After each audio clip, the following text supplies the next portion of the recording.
educational policy ever since it has been drafted. So I personally felt it would be good to listen to the details of this new education policy through the person who has been deep diving into that. Welcome to you, Karthik Krishnan sir. To all the participants from different walks of life, welcome to this session. I request you all to please mute your audio and video through the session. Once the session is over, we will unmute you. You can ask any queries with Mr. Karthik Krishnan. And also, in case you have any queries in the middle, you can post it in the chat box. Karthik Krishnan sir, it's all yours. Thank you, Mr. Santosh, for the brief introduction. I hope I'm audible. Am I audible? Can I just have a confirmation, please? Yes, sir, you're audible. Okay, thank you so much. Now, I heartily welcome each one of you for this session on NEP 2020, primarily focusing on the school education. NEP 2020 is a big draft in itself. It's a big policy in itself. It's a 448-page document. 448-page document, combining it and briefing it in 40 minutes is going to be a very tough task. So that's one of the reasons why I have picked school education. What are the various changes, significant changes in the school education, and how each one of these changes is going to be transformational. So this is going to be the crux of this session. So I thank all of you for joining in early and following the rules of the session. So the format of the session would go like this. I have made a presentation with the key features detailing the NEP, and then looking at challenges, concerns, and the way forward, post which we will take questions. I have with me in this session a lot of people who have more experience than me. I would be really happy if you can guide me through the questions as and when possible with your knowledge. So without much ado, let's jump into NEP 2020. Now this is titled as NEP 2020, and this will transform the Indian education system. And the question why is what is going to be answered sometime in the future. For that, let's see what are the various salient features of NEP. Now, what is going to be the agenda for today's session? The agenda will cover these points. We will look at the need. Now, what is the need for an NEP in the first place? What is going to happen now and post NEP? Now, what is the scenario today, and what is after NEP is something that we would be discussing. We will look at the outcomes, and these are not the outcomes that is mentioned in the draft. These are outcomes that I have outlined based on what I feel would be the possible outcomes.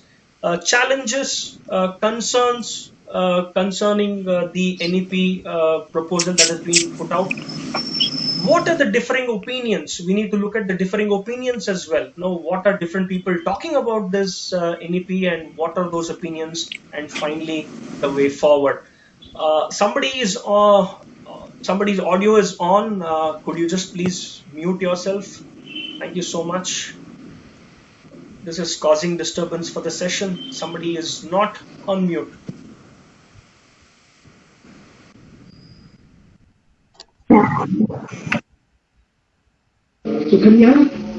Good evening, sir. Could you please be on mute? Thank you. Yeah, so this is what we need to start with. Now, what is the need for introduction of a policy like this, for an exhaustive policy like this?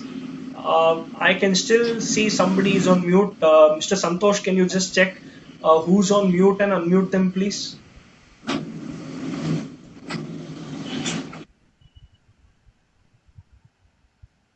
Yeah, thank you, Mr. Santosh. So we need to address this slide, the points in this slide very importantly, because every action should require a need. Now, why do we need an NEP in the first place? What was in the minds of the team that was chaired by Dr. K. Kasturi Rangan for framing the various points in the NEP? Now, I feel that these are the points that need to be looked at when we talk about the necessity or the need for an overall in the education system. The first and foremost important point naturally is going to be change. We need to look at change and change according to times. If we do not change according to times, we are lost, gone, forgotten. The second point, move from knowledge centric to skill centric. Now, we have been a system which is only focused on knowledge, which is only focused on absorbing information rather than looking at enhancing the skill sets. So, we need to move from knowledge centric to skill centric. We need to move from exam centric to learning centric. Now, our education system is primarily focused on exams. Just a simple question, if we ask, or just a simple statement, if we make in a classroom, the moment we walk into the classroom and we tell our children, hey, whatever I'm going to discuss with you in the next 50 minutes or 45 minutes is not going to come in the exam, but it is important for life. How many of them will actually listen to us is a question mark. And we know the answer. Nobody would, most of them would be disinterested because it is not going to come in the examination paper. So our system is currently exam centric. We need to move it to a learning centric platform. System of choice rather than rigidity. Now, our system is quite rigid. There is very few options early on for a choice. Yes, children do have a choice. Youth do have a choice when they look at higher education, when they look at university education and post that. But during the early years, during the formative years, during the school years, do they have a lot of choice? Unfortunately, no. We need to catch them young. That's always been the phrase. Create early opportunities. Now, children need to create opportunities for themselves so that the future is what they envision for. So, creating opportunities early on is very important. Interest and aptitude. Now, every child needs to look at what he or she wants to do based on his or her interest and the aptitude. Are we doing that right now? Answer is no. We need to look at the era in which we are living in. We are living in a globalized era. We are living in a digital era. We need to transform the way the education is taught. Pandemic has taught us a very important lesson that we struggle when the mode of education changed from conventional to online because we were not ready for it. We were not prepared for it. Thankfully, the NEP actually addresses this concern as well. And finally, a learning should be stress free. Any learning should be stress free. If there is a lot of stress induced in the system, both at the teacher level and at the student level, of course, parents do come into the picture. It creates a lot of stress in the system. Now, for all these reasons, there was a need to create an overall in the Indian education system. So let's look at what is the situation right now and what is going to be post NEP. What is going to happen after NEP? Now, the academic structure. Let's look at the academic structure. What is the academic structure right now?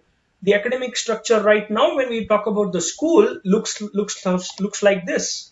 We have a 10+2 system, 10 years starting from age 6 to age 16, and then 2 years 16 to 18. So it follows a 10+2 format when we talk about the school education. Now, once NEP comes into place, what is going to happen to this structure is this. Now, you see the blue box there. The biggest difference is the blue box. Now, when you look at the blue box in the existing academic structure, there's nothing. When you look at the blue box here, you have something called as the foundational stage. And this foundational stage happens for 5 years and starts at the age of 3 and not 6. So ideally in the present system, the entry level for school is 6. That has been cut down to 3. So we have 3 and 2 years, grade 1 and grade 2, which form the foundational stage. which totally forms 5 years. This is my 5. And then I have 3 years from class 3 to class 5, which is from age 8 to 11, which is called as the preparatory stage. Then we have the middle stage, which caters to class 6 to class 8 from age 11 to 14. And finally, we have the secondary stage, where we have 4 years from class 9 to class 12. So thus the difference here is from 10 plus 2, it is moved to 5 plus 3 plus 3 plus 4. Yeah, so this is how the academic structure would look like post the NEP. So what is going to be the medium of instruction? Now, one thing I would like to tell you before I go through the next slides. Now, most of this information, in fact, all of this information is available in the public domain. Due to time constraints, I will not be covering all the facets of school education. I would be focusing on some points and then critically look at where are we with respect to that. Coming to the medium of instruction, we know primarily the medium of instruction, if I have to talk about public private schools, is English majority of the times, until unless there is a clear need for a local language coming into picture. So this was something that was compulsory, and that was also something the parents wanted too. The primary reason why parents wanted their children to get into top schools, get into private schools, is because they wanted their children to learn English right from an early age. What does NEP say with respect to this? Yes, India is a country which is home to hundreds of languages, which means children come from hundreds of households speaking different languages, and they are most comfortable understanding in their native language or the mother tongue or the local language. This is what NEP actually identifies. It says until grade 5, uh, it is better that the medium of instruction be the local language or the mother tongue rather than English. The idea is very simple. They can learn English sometime later as well, but in the formative years, it's important that the foundations are laid strong, and that happens only if the understanding happens in a language that they are comfortable. So, which means a lot of languages will assume prominence once NEP comes into picture. Of course, this has its own challenges as well, which is something that we will talk about when we look at the challenges. What is going to happen to the curriculum? Right now, when we look at our curriculum, this is how our curriculum looks like. Now, it's all about books and nothing else. It's all about reading the books, reading the textbooks, reading the notes, and at the end of the day, going to the exam hall and just vomiting it. What's going to happen post NEP? Yes, one of the most significant changes that NEP will introduce is that there is going to be no demarcation between curricular, co-curricular, and extracurricular activities. Now, right now, they were all separate. Curricular was focused on academics, co-curricular, something related to academics, but beyond that, extracurricular, nothing to do with academics. That's how life was before NEP. But the moment NEP gets implemented, all of it, somebody is good in music, somebody goes plays a match, somebody gets involved in theater performance, all that will be considered as a part of the curriculum, which is one of the biggest changes that NEP can definitely offer. One more factor with respect to curriculum is vocational training. Now, this is something that we have been talking from a long time. We keep telling that our children are very good with books, but give them a spanner, give them a wrench, they'll not be in a position to find out what to do with that. Vocational training. Now, vocational training is going to be a part of the school education, preferably post grade 5, where children will be getting involved in internships. Children will intern with a carpenter, children can intern with a potter, children can intern with a farmer, children can do an internship with a plumber. The idea is very simple. They should learn life skills, which is very, very important aspect of their life, which is something that is not taught today. This is one more very, very important aspect of the curriculum change.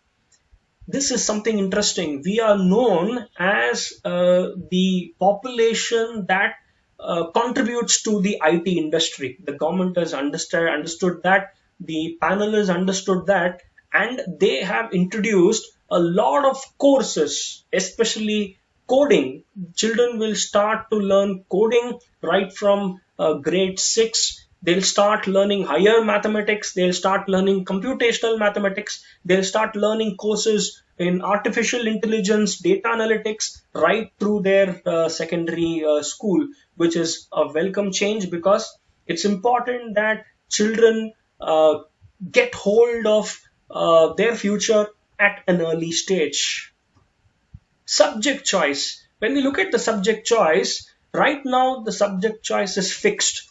Until 10 standard, there is a fixed number of subjects that any child has to study, whether he or she likes it or not. Whether somebody likes maths, whether somebody dislikes maths, whether somebody likes history or dislikes history, there's no way out of it, because the structure is fixed. The moment NEP comes into picture, it becomes flexible. What do I mean by flexible? A child will have an opportunity to pick and choose courses in the secondary school level. So the moment he comes to the ninth standard, ninth, 10th, 11th, 12th, is a time where they can start exploring their interests. Now, somebody can take up mathematics, at the same time take up music. Somebody can take up chemistry, at the same time can take up classical dance. So this is something that was not really a part of our understanding before NEP, but the moment NEP comes into picture, the rigidity with respect to subject choice will be eliminated. Thereby, the need of interest and aptitude. Somebody who has an interest in a particular area and somebody who has an aptitude in a particular area can choose that right through their school, and then who knows, 6 years, 8 years later, they can actually make a career out of their interest and aptitude. The curriculum, when you look at the images here, this is what we have been doing. From the teacher, the information is copied and pasted onto the student, and the student, whatever information is copied, he just copies it and then pastes it on the exam, on the paper during an examination. This is something that is redundant. The primary reason why this kind of a system was introduced by Macaulay was to ensure that he wanted, the British Raj wanted people who could just follow orders. They wanted people who can become officers. They wanted people who can do only desk related jobs. They did not want people who can question. They did not want people who can ask, who can get into scientific inquiry. So this is something that has to change post Macaulay, and that is what this system NEP actually addresses. Now the curriculum is not going to be fixed with respect to the copy paste model. It will focus on critical thinking, it will focus on interaction, it will focus on core concepts, it will also focus on experiential learning. We learn best when we get involved in an activity. Now, unfortunately, when we look at our day-to-day life as a student, how many opportunities do we get for experiential learning? Not much. So this is what the NEP actually tries to address. Then coming to the content, right now our content is like this. Now we have big books with a lot of content which feels whether it is necessary or not in the future. The content will be reduced post NEP. The content will primarily focus on concepts, it will focus on critical understanding more than just assimilating information. Content will also include the local flavor. It will include a lot of Indian values. It will include a lot of Indian ethos, Indian culture, Indian history, primarily focusing on our greatness.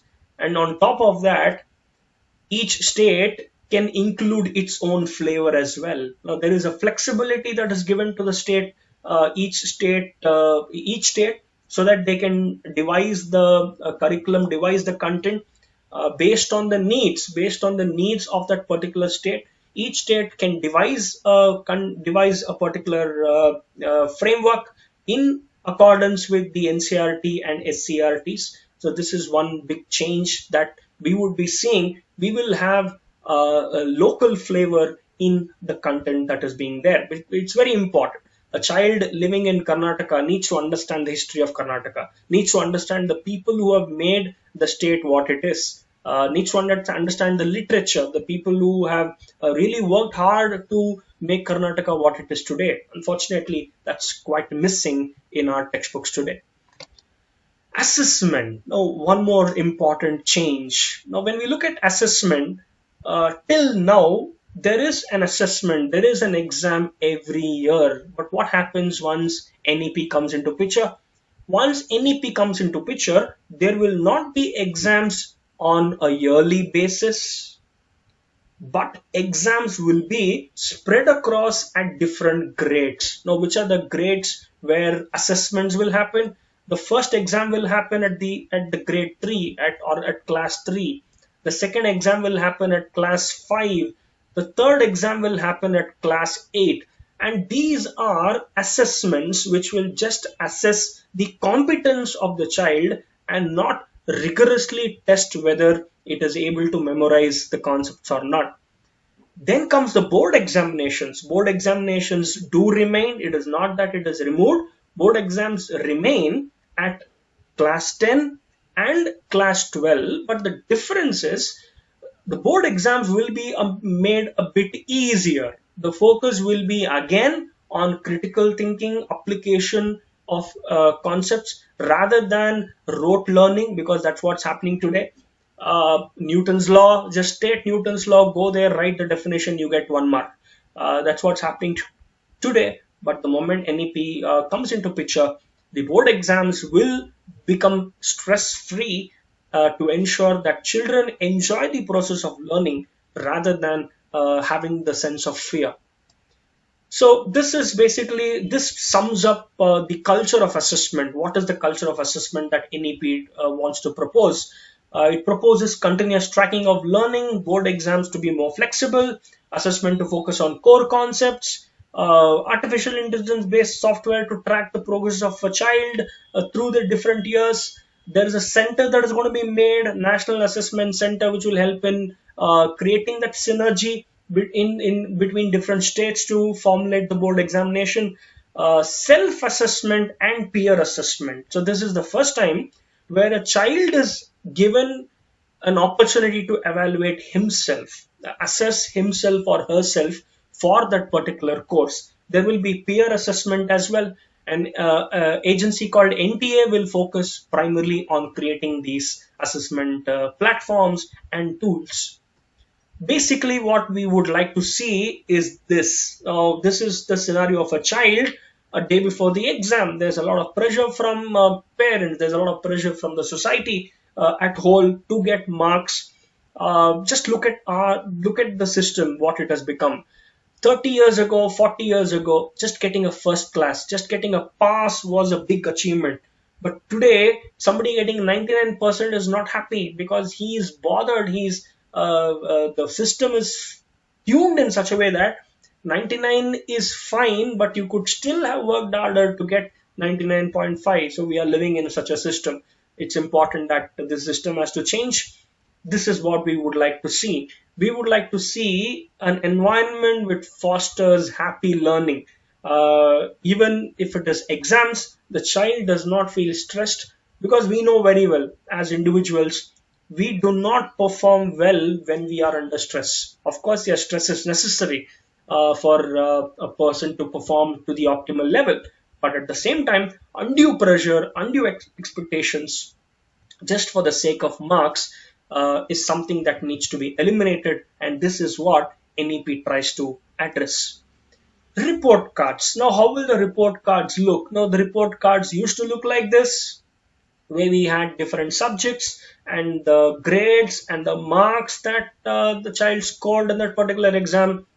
The report cards now will have a different look.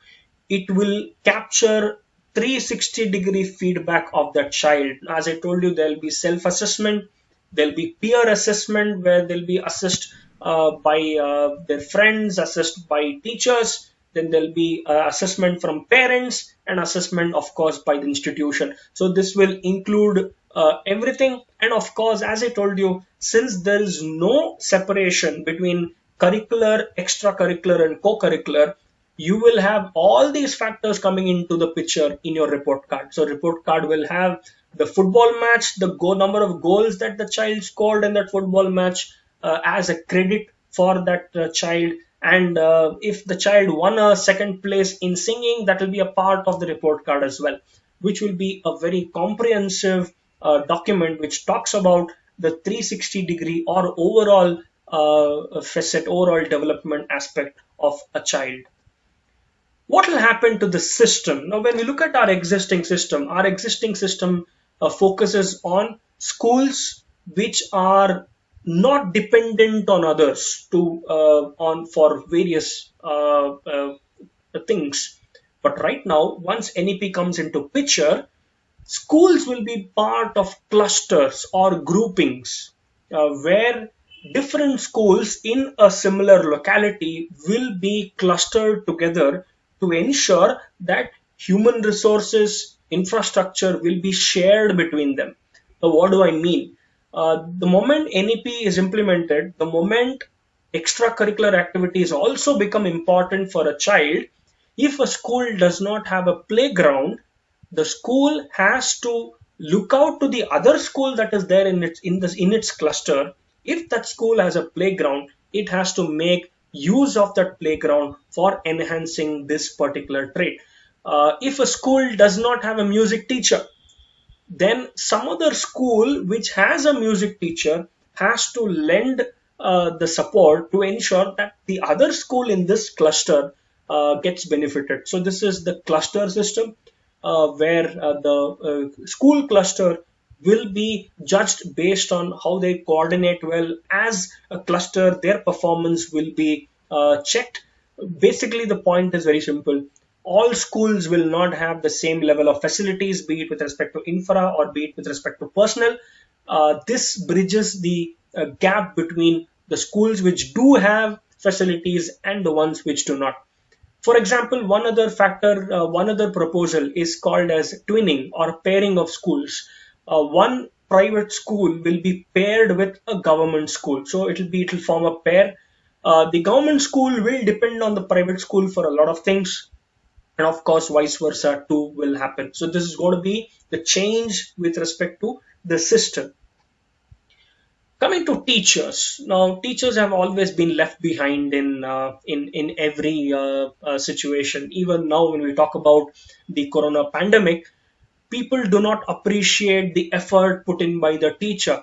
The teacher needs to develop these qualities quickly. Teacher needs to get hold of how a Zoom works, how Google Meet works very quickly, and also face memes, also face distractions, also face trouble on a daily basis. Teachers have been a lot which who have not got the required attention. We have not got the required respect and the dignity throughout. To improve this, one of the important aspects is quality.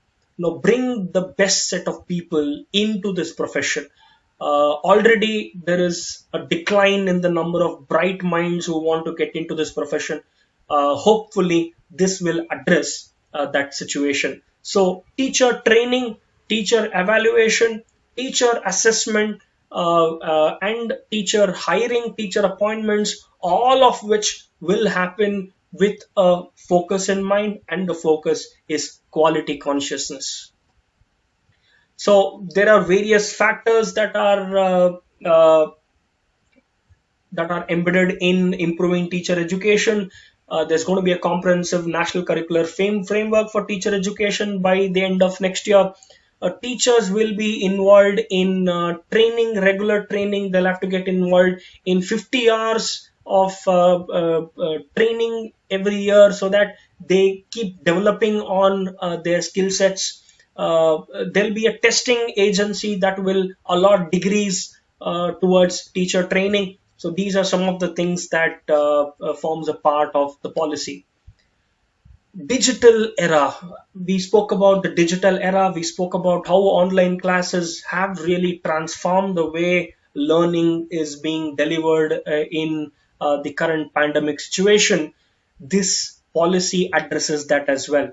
Uh, there's a platform that's going to be initiated, which is called as the Diksha platform, which is called as One Nation, One Digital Platform, which will have content, which will have pedagogy resources, which will have videos, which will be available, accessible to all, both teachers and children alike, so that they're not left behind. Along with online courses through Swayam. Swayam was one initiative as a part of Digital India. I would say it's a huge success where there are hundreds of free online courses that are available to enhance the skill sets that are available. Right to education. No, right to education. What is the change? It was 14 years and compulsory education, and now the proposal. Now the proposal is that it has to be pushed till age 18. So until age 18, there has to be a compulsion that a child has to finish at least the secondary school, at least grade 12. Now this is what is the proposal. Of course, this was a part of the previous draft that was released last year, and it is missing in the final draft that is there. But the government pushes this sometime in the future. One other beauty of this policy, especially when it comes to degree, is an easy exit and entry. Now, people tend to exit academic courses for various reasons. This policy is flexible enough that they can enter into the course where they actually left. Now, there's a concept called as academic credits, academic credit bank, credit transfers, which is something that has been proposed. Keeping that in mind, based on what credits you have accumulated so far, you can actually get into the next course at any given stage of your life. That is one very, very important flexible change that this system actually provides. GDP in education. Now, right from the time we became independent, the GDP in education has always been on the decline. Sad to say that it has always been on the decline. Currently, it is at 1.7% of the total GDP. Now, the NEP proposes, with of course public and private partnership, that this 1.7% GDP in education has to move towards 6% and very quickly. So this is the aim of the government. They want to push the investments in education to ensure that all the costs that get incurred because of implementation of NEP is covered because of the increase in the GDP out here. The ministry, there's been a change in the terminology as well, the name of the ministry as well. It was formerly called as Ministry of HRD or Ministry of Human Resource Development. Now this ministry is rechristened as Ministry of Education, primarily giving the focus that education is most important. Once education comes into picture, naturally human resource development will happen. So this is one more change that is going to happen post NEP. Midday meal. Right now, it was only focused till lunch in the government schools. To all the children out there who go to government schools, this is a moment to cheer, because along with lunch, they get breakfast as well. So breakfast is included in the new education policy once it is implemented. Last but not the least, the bags. There is a push to reduce the weight of the bags that each child actually carries to the classroom on a daily basis.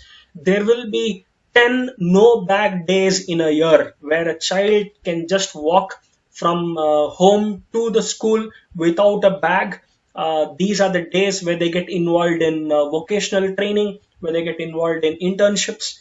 This aims at lessening the workload or lessening the weight that a child has to carry to the school. Now, all this sounds great, but what's important is we need to look at the timeline. Now, what is the timeline? The timeline is mentioned here. It's already 37 minutes into the session, so I would like to quickly go through the timeline because we need to catch up on challenges and concerns as well. So when we look at it, uh, ninth standard implementation of new curriculum for ninth standard will be in 2021-22. Implementation of the new board exam for class 10 will be in 2022-23, which is 2 years from now. Class 12 new board exam pattern will be in the year 2024-25, which means post 2024-25, 10th and the second PUC will see a new board exam pattern. Then when we look at the various other factors, the curriculum framework for teacher education will happen next year. Uh, Teacher education will be gradually moved to 4-year B.Ed. That will happen sometime in 2029, 2030. Keeping all the various factors in mind, the government is looking at fully operational policy by 2040. So 2040 is the year that they have targeted, which is 20 years. So 20 years is the time that's available for the policy to get implemented from a zero stage to a 100% stage. Then comes the outcomes. Now, what, according to me, are one of the biggest outcomes of the national education policy? First and foremost is skill up. Children will be able to skill up not only in terms of life skills, but in emotional skills, and of course, with respect to capacity building as well. This will result in more focused youth because the youth are living their interest. Right now, there is a lot of rigidity. Once they pick up what they're interested in, naturally, this will bring in a lot of focus in the youth. And we need to not forget that India is the only country in the world today which has the highest population of the youth. And if this youth is disinterested, then we are losing out on an amazing human resource. So we need to ensure that we bring the focus back on the youth and the interest back on what they want to do. Dignity of labor. Now, till now, we are in a system where somebody who is an engineer, somebody who is a doctor, somebody who is a chartered accountant is what is successful. Somebody who is driving a cab after a degree, we feel he is a failure. Now, this system will introduce dignity of labor because a child is choosing a choice based on his or her interest. Naturally, they'll pick up a job based on his or her interest, which will ensure that they live a career based on their interest. So this will actually add on to dignity of labor. Children will be industry ready because a lot of skills are being introduced, a lot of new age technologies are being taught to ensure that the curriculum and the industry go hand in hand. This will result in overall development, no doubt about it, because the moment extracurricular, curricular, and co-curricular, the silos are removed, once they all become one, naturally there is room for overall development. It will result in reduction in unemployment naturally because there will not be a pressure on somebody only to become an engineer. He can become whatever he chooses, which will definitely enhance, broaden the career perspective. Growth of diverse careers, reduction of regretful change of careers later on. Now, how many times we have seen examples of our children, our friends, our family, where they take up a particular profession and then 10 years later, 8 years later, they feel, hey, this is not what I wanted to do. I have hundreds of examples. I'm sure you do have the same. Here, that will be eliminated because right from an early age, they pick up something that they are interested in. It inculcates responsibility and decision making early on because they need to choose. It is the children who will have to choose what subjects they need to study. So they naturally have to be responsible and ensure that their decision making is spot on. Discovery of Sanskrit. Now, Sanskrit is going to be brought in, Sanskrit and Prakrit is going to be brought into the mainstream. this is an opportunity for Sanskrit to be discovered all over again. This will prevent brain drain. So many students go out of our country every year to either UK or US or Australia or Germany or USA to actually study, to go through their higher education. This proposes close to top 100 foreign universities can set up campuses in India. If the Harvards and MITs and Cambridge, if they set up campuses in India, there is no need for children to go to these campuses out of India. So therefore, this will prevent brain drain. Quality of teachers and teaching. The moment there is stringent norms put into place for teacher education and teacher development, naturally the quality of teachers and teaching will improve. Now, what are the challenges? We looked at all the good news so far. Let's look at the challenges that are there in front of us. Ideation to implementation. The idea sounds good on paper, but will it be implemented? I would be very happy if it is at least implemented 80% of what is there on paper. We would be really successful. But it takes a lot of effort, a lot of coordination to actually make that happen. Adherence to timelines. The timelines seem relatively comfortable, but actually it is not, because we are looking at overhauling the entire education system. In 20 years, we need to move from what we have been so far. It's not going to be easy. Most important, willingness to change. The paper talks about change, this presentation talks about change, but is the system and the stakeholders, are they ready to change, is the question. Quality and quantity of teachers. Now, the moment we talk about all these varied programs, we need a lot of people coming into our system teaching. Do we have the required quantity? No. Do we have the required quality? No. Language based study. Now, the moment subjects have to be taught in mother tongue or local languages, look at the amount of teachers who need to be employed for teaching in a particular local language, and the cost that is involved for that. Literature availability, translation of text, all this will take a lot of time and cost. Financial implications, hiring professionals for skill based teaching. Counselors need to be hired. Carpenters, plumbers, look at all the people who are going to come into the system right now, and all of them will not come in for free. So this will in turn put a lot of impetus on financial implications. English will be optional after class 6. This will create a divide, because right now the premise is somebody wants to get into this A school, this B school, because English is taught right from an early age. Of course, there are some schools which do not want to give away English, so they, of course, will become a separate category altogether. And we will have schools which will keep teaching in the local language. So there will be a divide between these two schools out there. Lack of accountability. Now, government schools, the emphasis of this policy is the government schools have to really step up to levels of private schools. Do they really have the ownership? Do the teachers there have accountability? Building that is again a big challenge. Inclusion, children with special needs. This proposes that children with special needs can be integrated into the normal school system, into the regular system. This will have its own challenges as well. Are we ready for that? Logistic challenges, especially when we talk about clusters. Now, we spoke about school clusters. Imagine if a playground is available in a school 2 kilometers away. Now, how will the school manage transport? This is just the simplest example. Coordination within the cluster. If I have 10 schools forming a cluster, now how will each school coordinate with each other to ensure that each school wins? It's again a big challenge. Coordination among different boards, SSLC, CBSC, ICSC, IGCSC, NEOS, etc. They need to coordinate together to ensure that the system really works well. Coordination between twinning schools. We spoke about this, right? One private school will be tagged with a government school.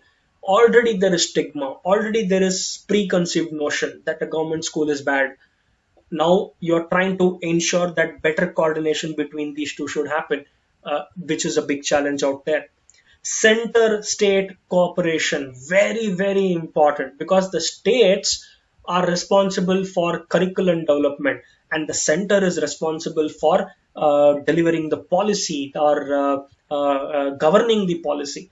They need to work together. If state and center do not coordinate, the people who suffer are us and the children out there.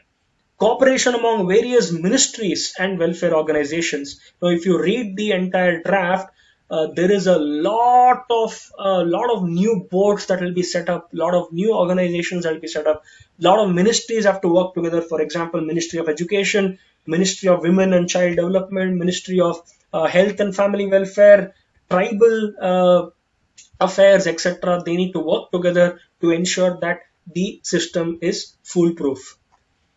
What are the various concerns that I see right now? Will there be a merger of CBSE, ICSE, SSLC boards into one? It remains unanswered. What will happen to PU colleges, independent PU colleges, especially in Karnataka? There are many states, for example, Tamil Nadu, Kerala, they will not face a big problem because they still follow the school system until 12th. But we follow a college system, a pre-university system post 10th. So what will happen to independent PU colleges? Will they have to tie up with schools, or will they be given permission to start 9th and 10th on their own? What will happen to schools which run only till 10th standard? Will they be given permission to extend to 11th or 12th? There's not much clarity on that. Academic tie-ups. Now we have a lot of organizations tying up with institutes, tying up with various partners for academic delivery. I don't want to name them. Now, will academic tie-ups really work in the future? Do they exist? Will they have any relevance? It's a question mark. Assessment process, format of competitive exams, competitiveness in comparison to the existing system. Will it hold good, or how much? What are the changes that are possible? Are the changes going to be really satisfactory? We need to just wait. Relevance of coaching centers. Now, coaching centers have mushroomed in our country primarily because of the fact that competitive exams are harder, competitive exams are difficult. You need an extra help, you need additional help.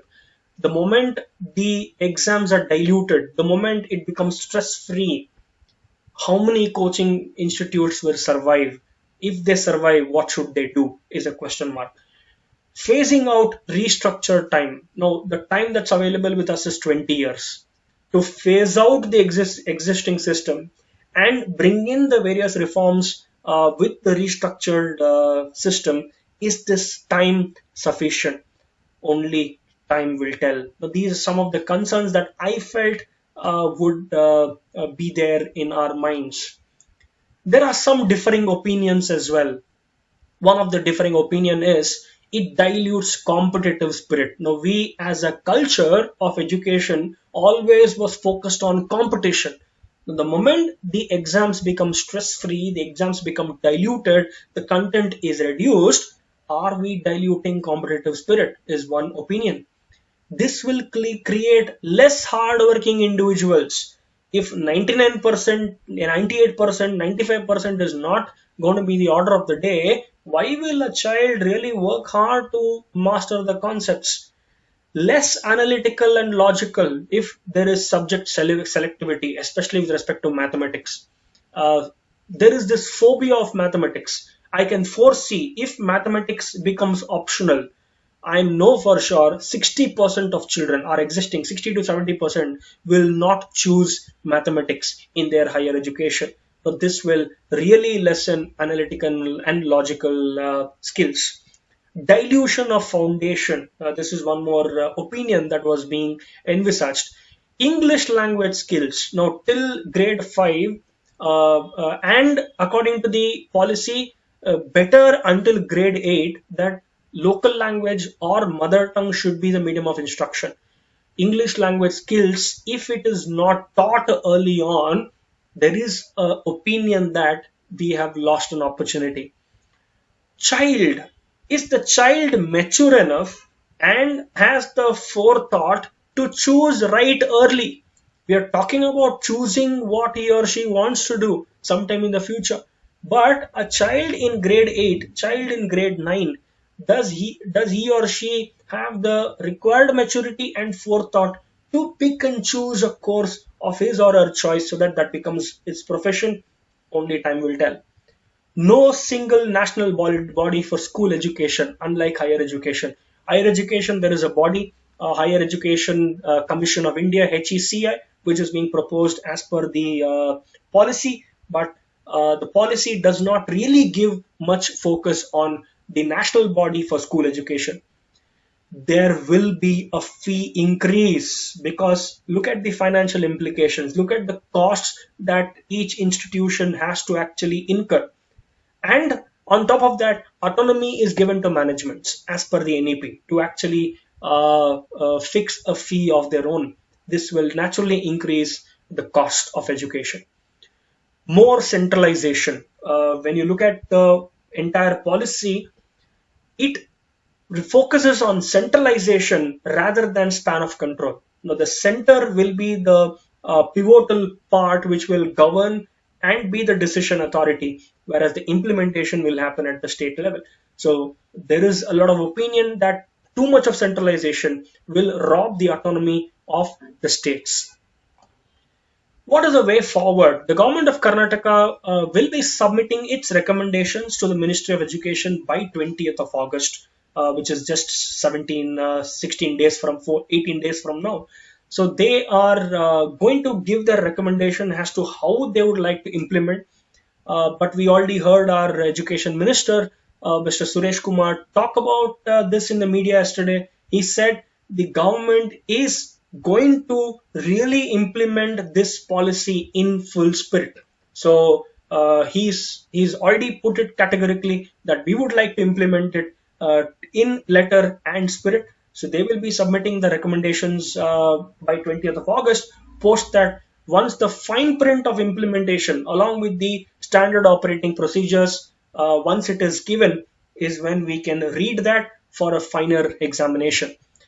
We need to brainstorm challenges and possibilities, just like what's happening here. I'm really happy that we have had this forum because 1 year before, 1 year ago, when this was actually in the public domain, lot many people felt that it will not be implemented. A policy, it takes it to its own time. The government does not focus on that, but the government is really taking quick actions, and this will become a reality quickly. So we need to brainstorm challenges and the possibilities that are available. Be ready for an overall. Even if it gets implemented to the 100% level or not, there will be some overall in the education system. We need to be ready for that. Institutions and individuals, it's important that we be ready to unlearn whatever we have learned so far. There's one page from history. There was a conference of education that was conducted in the year 1937 under the leadership of Mr. Gandhiji. He proposed that education should be through local language and vocational training should be a part of the educational curriculum. Now, this happened in the year 1937, and until 2020, nothing of this sort was actually on paper. I'm really happy that in spite of so many years, we at least have language and vocational training in our system right now with this policy. What do you see in this image? Of course, you can see a plain white paper out there, but our eye will only catch the dot which is there. The idea of this slide is very simple. Every system will have its own flaw. The existing system, of course, has a lot of flaws. NEP as a system will definitely have its own flaw. But what's important is let's move away from the flaw and look at the positive aspects of that and then start implementing it. And who's there to implement it? Of course, it has to be you and me because we are the people who will be in the forefront when such a thing gets implemented. It's important that we are in the right mindset to actually implement it for the betterment of our society. Are you ready for this? I'm definitely ready for this. In fact, I was really excited the moment the draft was published a year ago.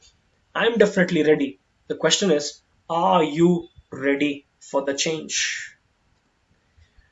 I had to do a lot of references for this particular presentation. These are some of the references that I have made use of for making this presentation happen. Namaste. Thank you so much. I really appreciate all of you for your patient listening throughout the entire duration. Uh, I'll be happy if there are any questions. We will take it together. Thank you so much.